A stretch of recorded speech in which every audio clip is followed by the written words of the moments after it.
Video is to show you how to loose up diesel filter without any tools. You just need a fan belt like this. Let me allocate it here. This is a main engine, it's DO826.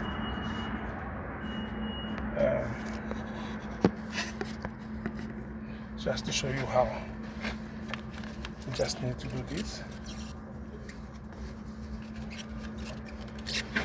And with a little bit power, you're going to dry it. And the filter is going to move. Then now,